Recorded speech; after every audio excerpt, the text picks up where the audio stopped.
welcome to the 76 Hunger Games. What's going on, everyone? Daniel Rodriguez here, aka Big D. It's time to bring you another movie review. This time it is the latest and final installment into the massive juggernaut franchise, The Hunger Games, of course. This is The Hunger Games Mockingjay Part 2, which I don't know why they had to even cut it in half. Really, I don't remember Part 1, but at the end of this review, I will rank, all the Hunger Games movies, in my opinion, from best to worst. How about that? Now, let's get right to it. This is a non-spoiler review. I'm not going to spoil nothing for you guys. I have not read the book, so I tried reading the first book, and then I just kind of stopped because I saw the movie, and then I bought the book, and was kind of like, I already know what happens. I really don't need to read it. But yeah, respect to everyone who's read the books and everything, but I don't know how close it is to the books. I don't know how page to page. So just, keep that in perspective, ladies and gentlemen. First off, this movie stars the beautiful Jennifer Lawrence, Elizabeth Banks, the great Philip Seymour Hoffman, rest in peace. Just a fantastic actor, and very underused in this movie, shall I say. But Philip Seymour Hoffman, Woody Harrelson, Donald Sutherland. Donald Sutherland is just... him and Keith Sutherland, it's amazing. Donald Sutherland is fantastic, and he's a very amazing person and awesome to be in this franchise. That's one of the reasons why I even watched this franchise. So, Josh Hutcherson and Liam Hemsworth. So, here we go, guys. Let's get right to it. I'm going to give you my pros and cons and final score, and tell you whether or not you guys should go check out this movie, or what I liked, what I thought about this, man. So, here we go. My non-spoiler review for The Hunger Games Mockingjay Part 2.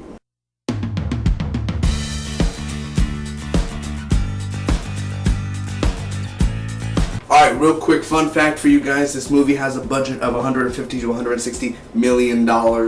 And the box office came in. I actually saw it on Friday when it opened, but I was busy reviewing Jessica Jones the whole weekend. That's why I didn't get to review it for you guys. So sorry for that. I kind of delayed it. And as well, I saw it the night before. I'm going to be reviewing that after this. So, the movie was directed by Francis Lawrence. And here we go, man. This is it was fun, man. I'm going to tell you real quick. It's a tradition with me and my mom because we saw the first Hunger Games the first day it came out back in 2012. We didn't know what it was. We went in and we were amazed. It was amazing. It was fun. It was entertaining. It was something new. We saw Catching Fire, day one. Amazing. It's me and my mom watching it. We saw Part 1, Mockingjay Part 1 together, day one.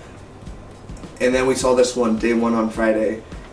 It's a tradition. It's just something me and my mom did, and it was just an amazing time. I had fun with all the 4 movies with her, and that's just something that will always be in my heart, knowing that we did that. So, thank you for that, Hunger Games. That's brought us there at the theater and everything, and we were just it was just something I want to share real quick, personally wise. But here we go to the movie, and let's get right to it. First, I'm going to get started with the pros. I want to have some good pros first, and before I start bashing on the movie, maybe.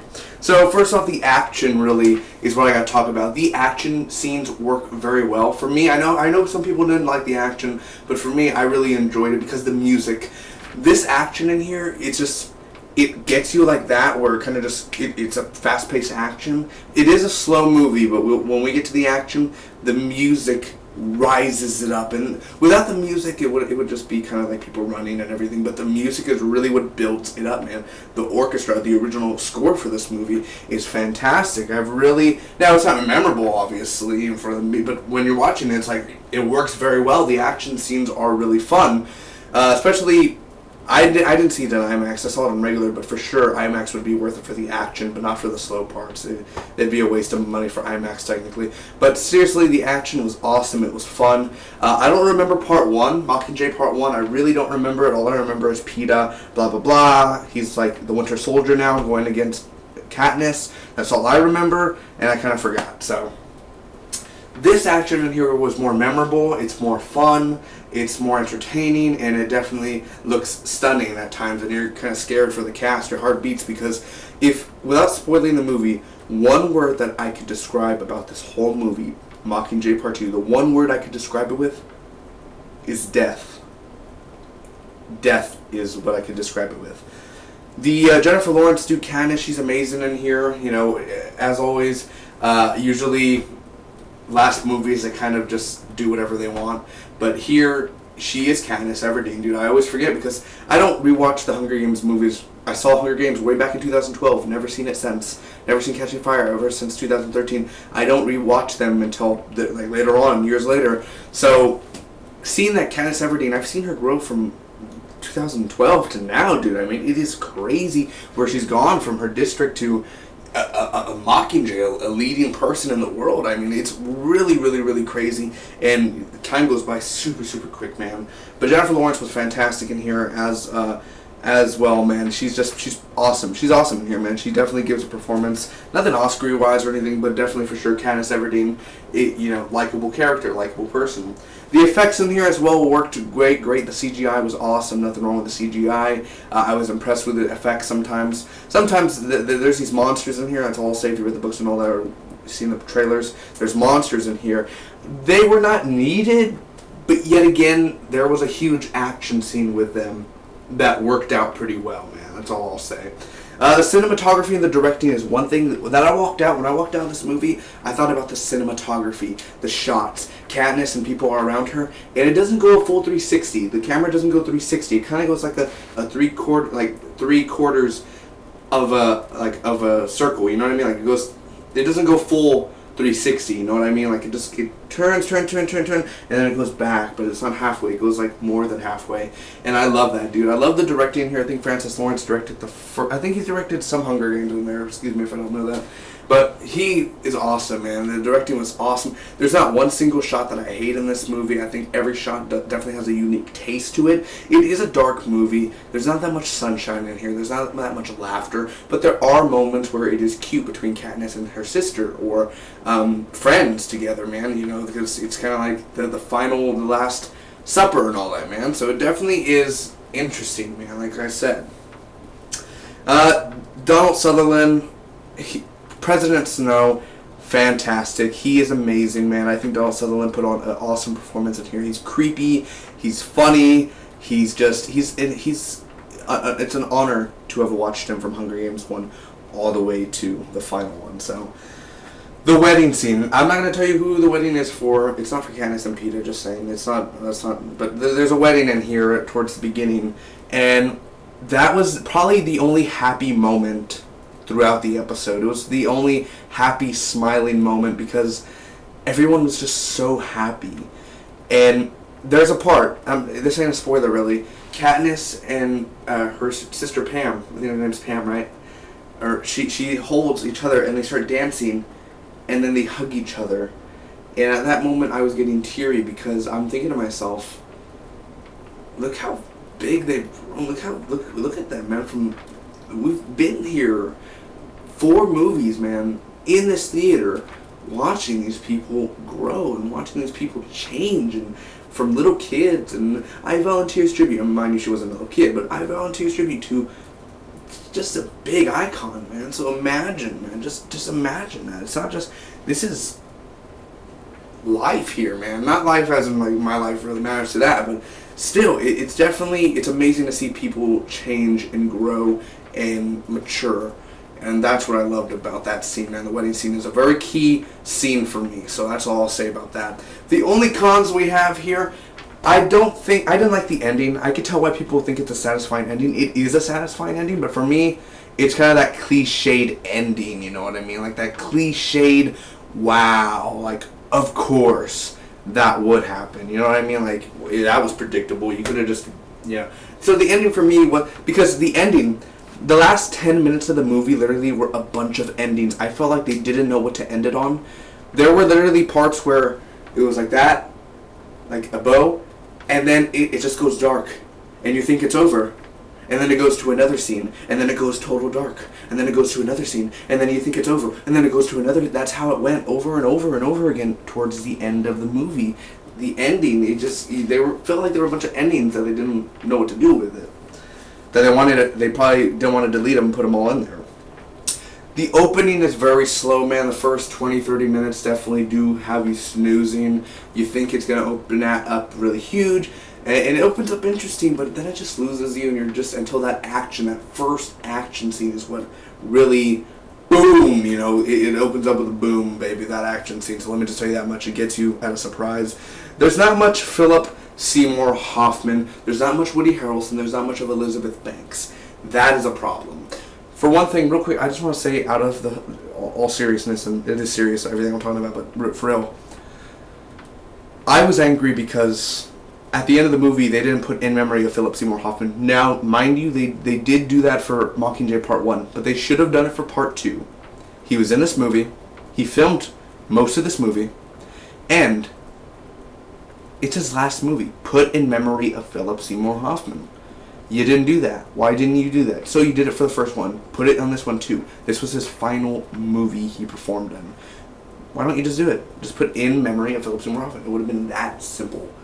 And also, he was underused. He was probably on screen for maybe 3 minutes at most. That was about it, and he didn't get much dialogue. So, but he was awesome in there.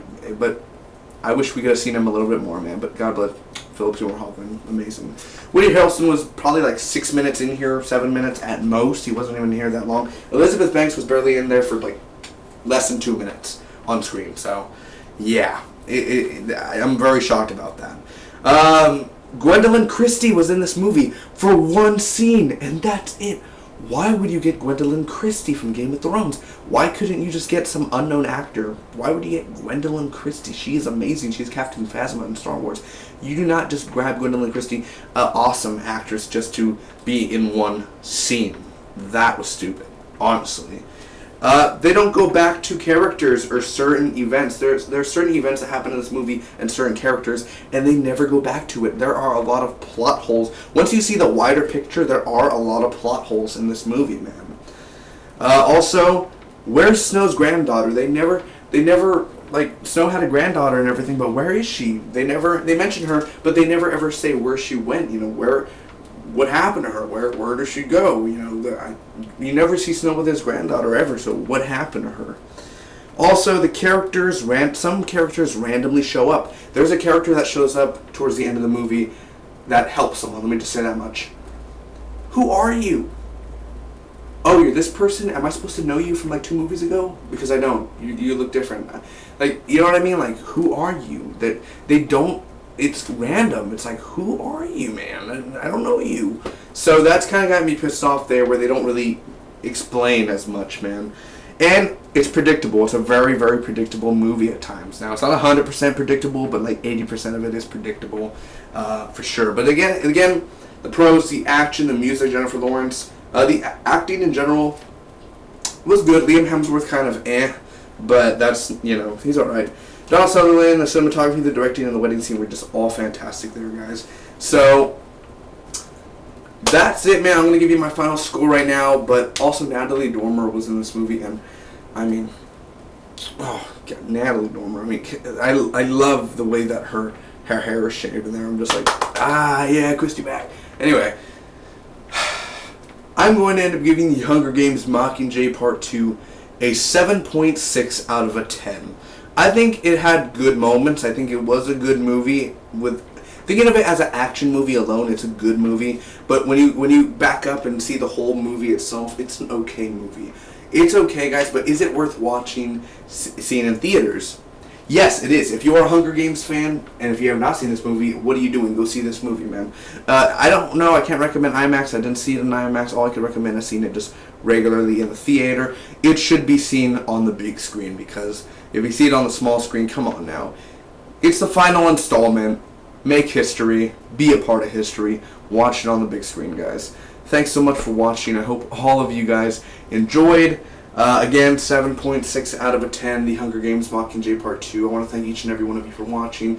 If you enjoyed this review, make sure to hit that subscribe button. I do a lot of movie reviews, usually weekly. And just thanks for watching, man. Comment down below. Let me know what you think about The Hunger Games Mockingjay Part 2. Your favorite parts, your pros, your cons. And again, rest in peace, Philip Seymour Hoffman. Thanks a lot for all the great moments in the Hunger Games franchise, man. Thank you. Francis Lawrence and the whole cast, thank you for bringing the Hunger Games to life for the past 4 years. Very, very fun franchise. And my ranking, I'm sorry. From best to worst of the Hunger Games. First off, The Hunger Games 1. Catching Fire, Mockingjay Part 2, and then Mockingjay Part 1. So Mockingjay Part 1 is my least favorite. Least favorite, Mockingjay Part 1. Then it's Part 2. then Catching Fire, then Hunger Games is most favorite, the first one. I always gotta stick with the first one, man.